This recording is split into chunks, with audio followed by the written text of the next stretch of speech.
How to export and share diagrams on Draw.io. Hey everyone, welcome back to the channel. In this video, we're going to be seeing how to easily export and share diagrams from Draw.io. So without any further delay, let's just jump right in. Here on your web browser, you're going to go to the search bar and search for Draw.io and hit enter. Now click on the first link that you see and go to Draw.io.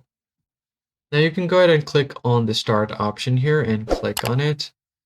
You can also describe your diagram to let the AI make the flowchart for you. So I'll just create a blank diagram here. And to create using AI, what you can do is simply search for your diagram. So I'll just do what is right here. I'll do tier sequence diagram to order pizza online. So I'll just do 5-tier sequence to order pizza online. Now, once I hit enter, it's going to create the diagram for me immediately. So this way you don't have to do anything manually. You can just make certain edits. Now, as you can see here, the flowchart has been made. Now, all you have to do is to share or export. You can just tap on the share icon at the top right, and then you can save it to Google Drive first. So tap on Save to Google Drive, click on Authorize, and then log into your account. So I'll just select my account from here, tap on Continue, and then just tap on Select All, tap on Continue, and you should be able to save it to your Google Drive. I'll just use the root folder for now and tap on Yes. This has been saved.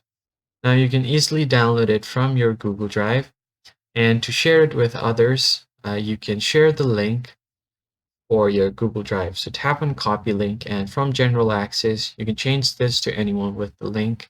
You can even add people here. So I can just go ahead and add this person, tap on send, and they will be sent an invitation to join this right here. Now to export, you can go to file at the top left, tap on save, and you can easily save it on your PC.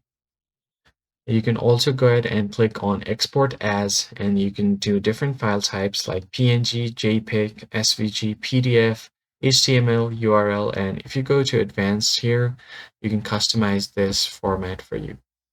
So that's basically it, guys. I hope this tutorial was helpful. Hit the like button below and subscribe. I'll catch you guys in the next one.